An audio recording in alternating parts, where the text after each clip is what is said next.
দুটি সন্তানের বেশি নয়, একটি হলে ভালো হয়। কে বলছে? সরকার বলছে।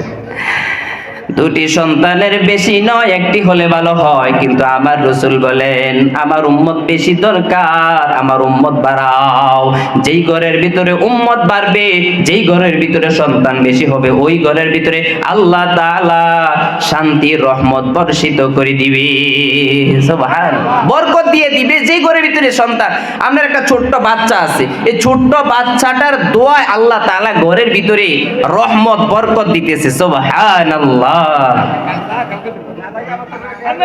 আমার রাসূল এমন একটা রাসূল ছিল, সারা পৃথিবীর ভিতরে যত নবী পয়গম্বর আসছিল সবচাইতে শ্রেষ্ঠ নবী বানাইছে আমাদের নবীকে।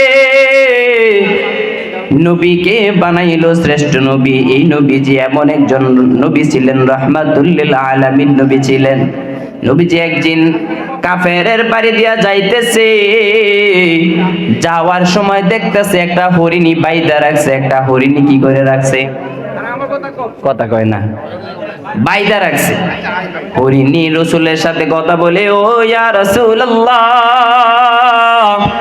ওয়া ইয়া হাবিবাল্লাহ, আপনি যদি একটু জিম্মাদার হন যে আমি আমার বাচ্চাগুলো আমি জঙ্গলের ভিতরে রেখে আসছি, আপনি যদি একটু জিম্মাদার হইয়া আমাকে একটু ছাড়াইতেন, আমি হরিণী যাইয়া আমার বাচ্চাগুলোকে দুধ পান করাইয়া আমার বাচ্চাগুলোকে আমি বইলা চলে আসবো যে আর কোনোদিন দেখা হবে না, শেষ দেখাটা আমি আমার সন্তানদের সাথে দেখা করে আসি। কে বলতেছে? হরিণী। কার সাথে বলতেছে? আল্লাহ রাসূলের সাথে বলতেছে। আল্লাহ রাসূলের সাথে বলতেছে। আল্লাহ রাসূল কিন্তু ওই কাফেররা চাইতেছে আল্লাহ রাসূলকে মারার জন্য। কি করার জন্য? মারার জন্য। আল্লাহ রাসূলকে মারার জন্য তারা এমন একটা জিনিস বিচারতেছে, যে দুর্বল অংশটা বিচারতেছে, যে দুর্বলটা দিয়া রাসূলকে দুনিয়া থেকে বিদায় করে দিবে। রাসূলকে বিদায় করে দিবে। মুহাম্মদ, আব্দুল্লাহর পুত্র মুহাম্মদে যে আমাদের ধর্মের বিরুদ্ধে কথা বলতেছে, তাকে কিভাবে শেষ করে দিব? হ্যাঁ, ঠিক না? আমার আর আপনার যখন আমাদের সমাজের ভিতরে, আমাদের গ্রামের ভিতরে যখন একজনের বিরুদ্ধে লাগা যায়, তার পিছনে এমন ভাবে লাগে তার মারতে হইব। কথা কয় না, ঠিক না বে? ঠিক, তার মারতে হবে, এমন একটা প্ল্যান চলে। তো এই কাফেরদের এমন প্ল্যান ছিল, কাফেরদের এমন একটা প্ল্যান ছিল যে আব্দুল্লাহর পুত্র মুহাম্মদকে মেরে ফেলতে হবে।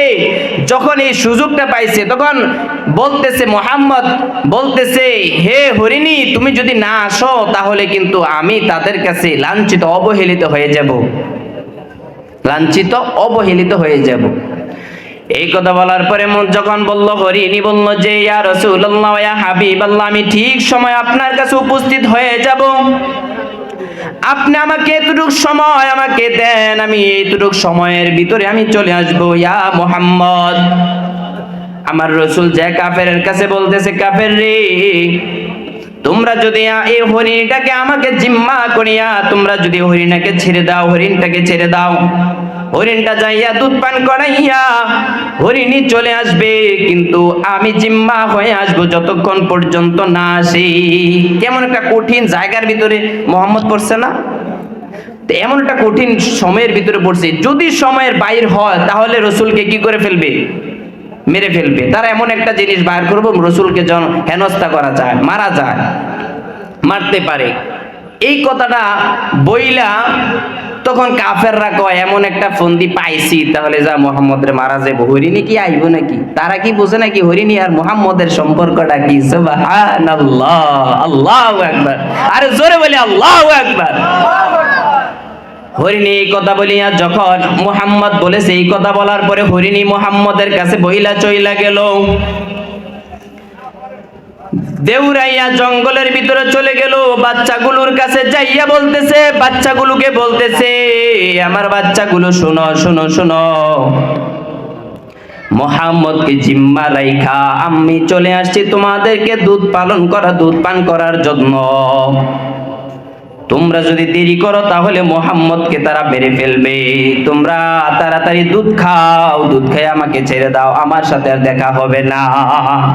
বাচ্চাগুলো বলতেছে, মারে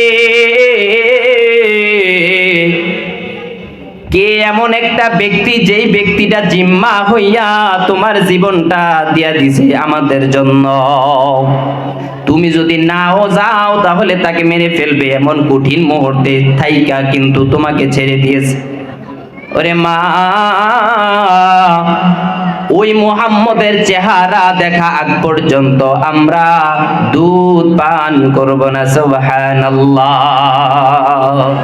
দুধ পান করতো না। কে করতো না? হরিণীর বাচ্চাগুলো দুধ পান করতো না। তাহলে হরিণের বাচ্চাগুলো দুধ পান করতো না, তখন বলে যদি তোমরা মুহাম্মদকে দেখতে চাও তাহলে দেউরাও তাড়াতাড়ি চলো, সময় অল্প সময় আছে, সময়ের বাইরে যাওয়া যাবে না। এই কথা বলিয়া তখন বাচ্চাগুলোকে নিয়ে হরিণী চলে আসছে সময় মতন। কাফের দেখা অবাক হয়ে গেল যে হরিণী মুহাম্মদের সাথে কথা বলে, কিন্তু হরিণী মুহাম্মদের মান ইজ্জত সম্মান রেখেছে। সুবহানাল্লাহ। এমন একজন নবী ছিল, এমন একজন কি নবী ছিল যার ইশারাতে চন্দ্র দ্বিখণ্ডিত, পরশে আদার ভুবন আলোকিত, যাকে হারানোর যন্ত্রণা, যিনি আমার কামলিওয়ালা শাহে মদিনা। বলেন, সবাই বলেন, যিনি আমার কামলিওয়ালা শাহে মদিনা, যিনি আমার কামলিওয়ালা শাহে মদিনা। তাহলে রসুলকে এত সম্মান দিছে, পশু পাখিরা চিনছে, কিন্তু আমরা তো চিনতে পারি না। আমরা চিনতে পারছি? চিনতে পারছি না, বিদায় তো নামাজ পড়তে পারি না, নামাজে আসি না, নামাজে কি করি না, আসি না। সাহাবাই কেরামরা এমন কষ্ট করেছে, সাহাবাই কেরামরা জীবন দিয়েছে। হযরত বেলাল এমন একজন বেলাল ছিল, যে সাহাবী বেলাল ছিল। বেলাল আজান দিত, মুয়াজ্জিনদের আজান, মুয়াজ্জিনদেরকে হাসরের ময়দানে তাদেরকে আগে রাখবে, আগে রাখবে, উপরে রাখবে। কাকে কাকে কাকে? মুয়াজ্জিনদেরকে। আমরা তো মুয়াজ্জিনদেরকে আমাদের কাছে এমন একটা মনে হয় যে মুয়াজ্জিনদের আজান দিলে মনে হয় আমরা ছোট হয়ে যাব, আজান দিলে মনে হয় আমাদের মান ইজ্জত চলে যাবে, আজান দিলে মনে হয় আমাদের সম্মান কমে যাবে। না না না, কিন্তু ইমামদেরকে বলে না যে আগে উঠাইবে, আগে উঠাইবে কাকে? মুয়াজ্জিনদেরকে। সম্মানিত জায়গার ভিতরে কাকে উঠাইবে? মুয়াজ্জিনদেরকে। হযরত বেলাল আজান দেয়, হযরত বেলাল আজান দেয়। যেই বেলালের আজানে সূর্য উদিত হইতো, এমন একজন সাহাবী ছিল হযরত বেলাল। বেলালকে উপস্থিত করে শোয়াইয়া বেলালের পিঠের উপরে পাথর চাপা দিয়া বেলালকে এমন ভাবে হেসরায়, বেলালকে এমন ভাবে হেসরায়, তপ্ত উত্তপ্ত এমন আগুনের কয়লা এবং বালুর ভিতরে বেলালকে টানে আর টানে। বেলাল আহাদ আহাদ বলিয়া ডাকে, আহাদ আহাদ বলে। এত শাস্তি দিতেছে, তারপরও বেলালের মুখে দিয়া আল্লাহর নাম ছুটে না। কিন্তু আমরা আল্লাহর নাম বলতেই পারি না, মুখে দিয়ে আসে না, ঠিক কিনা?